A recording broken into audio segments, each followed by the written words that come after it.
Bonjour, je suis Malik Diop, coach en musculation et en alimentation sportive. Bienvenue dans notre émission Jeune, sain et sportif sur la Trace TV. J'aurai le plaisir de vous accompagner durant ce mois béni pour votre séance d'entraînement du jour. Il est bien connu que le sport est très bon pour la santé. Il a des bienfaits, par exemple sur le plan physique. Il régule la tension, maintient les muscles, par exemple aussi sur le plan mental. Il permet de favoriser le sommeil, faciliter l'évacuation du stress, améliorer les performances intellectuelles. Donc là, le plus important, ce n'est pas de battre des records pendant le ramadan, mais de se maintenir. Donc il est très important d'ajuster ses objectifs. Donc avant de commencer l'exercice, je vous donnerai 10 conseils à appliquer pour optimiser votre santé et votre entraînement. 1.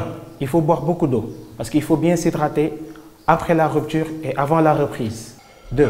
Favoriser les aliments riches en glucides. L'énergie que nous apportent les glucides est à assimilation lente, ce qui nous permet de ne pas avoir faim. 3e point, dormir au moins 6 heures ou tenter de faire une sieste dans la journée pour compenser le manque. 4e point, s'alimenter après l'effort. Je reviendrai sur ce point tout à l'heure. Donc là, maintenant, on va rentrer dans le vif du sujet, c'est-à-dire l'entraînement. Comment ça va se passer? La question du comment faire cet entraînement-là, c'est-à-dire là, le premier point important, c'est à quel moment faire cet entraînement. Donc, 3 moments importants sont recommandés pour votre séance de sport.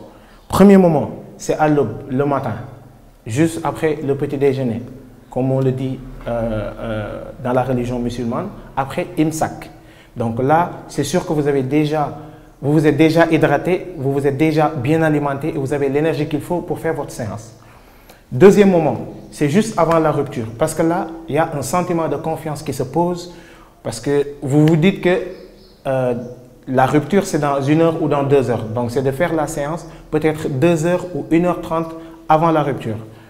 Troisième moment, et je pense que c'est le moment le plus adéquat, le plus recommandé pour faire votre séance de sport, c'est juste après la rupture. Et dans ce cas, le repas que vous prendrez à la rupture sera sous forme de collation. Là, vous pouvez favoriser des aliments très riches en glucides. Par exemple, vous mangez des dattes, vous prenez des fruits et boire beaucoup d'eau avant de faire votre séance. Deuxième point, toujours pour l'entraînement, il faut toujours commencer par un échauffement. Il est très important parce que en cette période, notre corps n'a pas l'alimentation qu'il faut pour produire de l'énergie. Ce qui fait que l'échauffement est très important avant de commencer notre séance. Troisième point, toujours par rapport à l'entraînement, faire une séance à intensité modérée. Ne forcez pas. Quatrième point, très important, s'arrêter au premier moment de faiblesse. C'est-à-dire, dès que vous constatez des signes de faiblesse, il faut arrêter la séance, ne pas forcer. Cinquième point, très important aussi, il faut bien s'étirer après l'entraînement. Parce que pendant cette période, notre corps a des difficultés à récupérer. Dernier point, hyper important, c'est de s'alimenter après l'effort. Pendant le ramadan, il faut bien fractionner les repas pour éviter un stress gastro de notre organisme. Donc, il faut choisir des aliments à forte densité énergétique, c'est-à-dire riches en calories. Cela vous permettra d'avoir l'énergie qu'il faut pour votre prochain entraînement. Merci d'avoir suivi ce premier numéro. Ndogo ak Jam. N'hésitez pas à vous abonner en masse sur Trace TV. Boulen faté le mot d'ordre. Corona out. Tok len sen kër. Tak sa masque sa gën.